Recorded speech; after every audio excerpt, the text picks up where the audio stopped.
नमस्कार साथियों, आज हम बात करेंगे एक ऐसे मुद्दे की जो सिर्फ वेतन का मुद्दा नहीं है, प्रमोशन का मुद्दा नहीं है, बल्कि कर्मचारियों के सम्मान का मुद्दा है, कर्मचारियों के भविष्य का मुद्दा है और कर्मचारियों के न्याय का सवाल है। यह कहानी है बीएसएनएल कर्मचारियों की। बीएसएनएल में काम कर रहे कर्मचारियों को लेकर थर्ड पीआरसी की और उस सरकारी जवाब की जिसने कई भ्रमों पर पूर्ण विराम लगा दिया है। देश की सबसे बड़ी पुरानी टेलीकॉम कंपनी जिसने गांव-गांव में लाइन बिछाया है, आज खुद सवालों के घेरे में है। हजारों कर्मचारी सालों से एक ही वेतन पर काम कर रहे हैं। उनका प्रमोशन रोक दिया गया है और पेंशन भी अनिश्चितता हो गई है। सवाल सिर्फ इतना है कि बीएसएनएल कर्मचारियों का थर्ड पीआरसी आखिर क्यों रुका है? क्या यूनियन की कमी है? क्या आंदोलन नाकाम रहे हैं या फिर सरकार ने खुद साफ मना कर दिया है? आज हम आपको बताएंगे राज्यसभा में क्या पूछा गया है, संचार मंत्री ने क्या लिखा है और क्यों कहा गया है कि बीएसएनएल की हालत ऐसी नहीं है कि वेतन बढ़ाया जा सके। दोस्तों, यह वीडियो अफवाहों पर नहीं है, सरकारी जवाब पर आधारित है। तो वीडियो को अंत तक जरूर देखिएगा और वीडियो को लाइक करके मेरे चैनल को सब्सक्राइब करना बिल्कुल भी मत भूलिएगा। चलिए वीडियो को शुरू करते हैं। दोस्तों, बीएसएनएल देश की वह कंपनी जिसने गांव-गांव तक टेलीकॉम को पहुंचाया है, गांव-गांव के लोगों के पास टेलीफोन पहुंचाया है, जिसने पहाड़ों पर भी अपने नेटवर्क को दिया है, जंगलों में भी अपने नेटवर्क को दिया है, बॉर्डर एरिया में भी सेवा दी है। लेकिन आज वही बीएसएनएल एक वित्तीय संकट से जूझ रही है और इस संकट का सबसे बड़ा असर पड़ रहा है कर्मचारियों के ऊपर, जिसके वजह से कर्मचारियों के जो सालों से वेतन संशोधन नहीं हो रहे हैं, कर्मचारियों के प्रमोशन में देरी हो रही है, पेंशन पर अनिश्चितता दिखाई जा रही है और सबसे बड़ी समस्या स्टैग्नेशन का है, यानी कर्मचारी वही का वही फंसा हुआ है।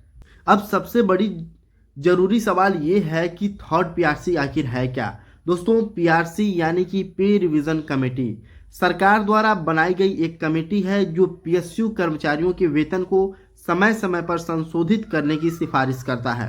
पहला पीआरसी आया, दूसरा पीआरसी आया, अब बात है थर्ड पीआरसी की। बीएसएनएल कर्मचारियों को उम्मीद थी कि थर्ड पीआरसी के अनुसार उनके जो वेतन है बढ़ जाएंगे और जो डियरनेस अलाउंस है यानी जो डीए है उनके वेतन में मर्ज हो जाएंगे, साथ ही साथ उनके पेंशन भी रिवाइज होगी।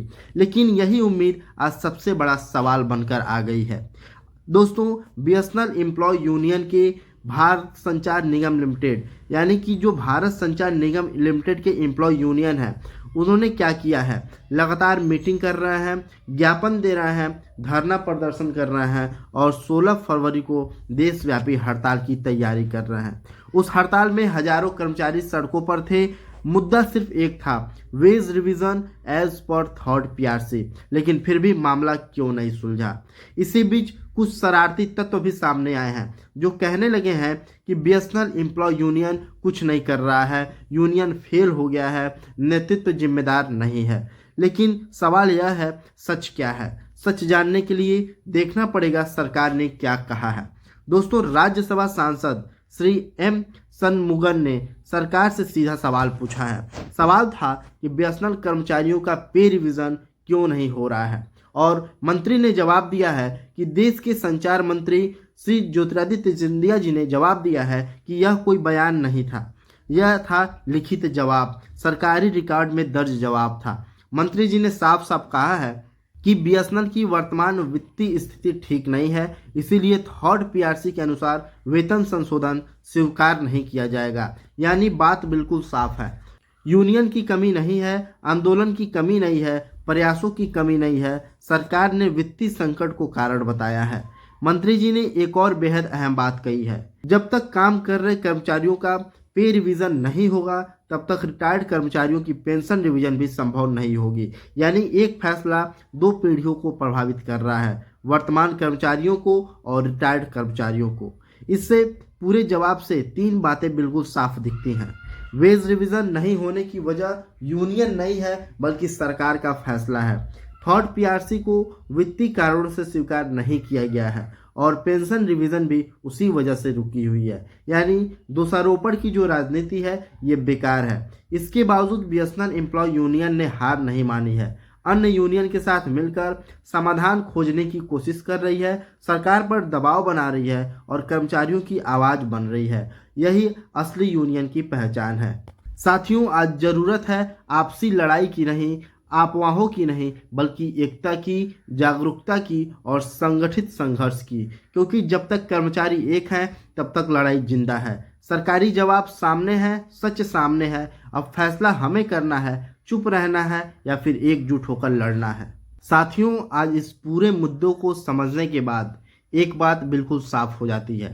थर्ड पीआरसी न होने की वजह कोई अफवाह नहीं है, बल्कि कोई पर्दे के पीछे की कहानी नहीं है। यह बात खुद सरकार ने खुद संसद में लिखित जवाब में कही है। सरकार का कहना साफ है कि बीएसएनएल की आर्थिक हालत ठीक नहीं है, इसीलिए वेतन संशोधन संभव नहीं है।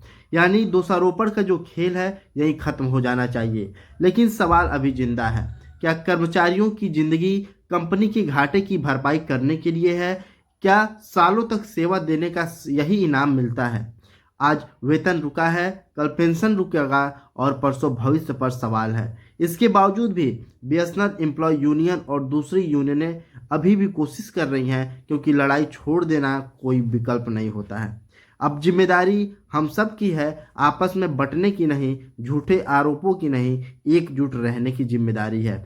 सच को समझने की जिम्मेदारी है और संघर्ष को जिंदा रखने की जिम्मेदारी है। क्योंकि दोस्तों, इतिहास गवाह है कि जब कर्मचारी जागता है तो सरकार को जवाब देना पड़ता है। और यह लड़ाई सिर्फ वेतन की नहीं है, यह लड़ाई सम्मान की है। दोस्तों, अगर आपको ये वीडियो अच्छा लगा हो तो वीडियो को लाइक कर दीजिएगा, शेयर करके मेरे चैनल को सब्सक्राइब करना बिल्कुल भी मत भूलिएगा। ठीक है दोस्तों, मिलते हैं आपसे अगले एक और लेटेस्ट अपडेट के साथ। तब तक के लिए जय हिंद, जय भारत।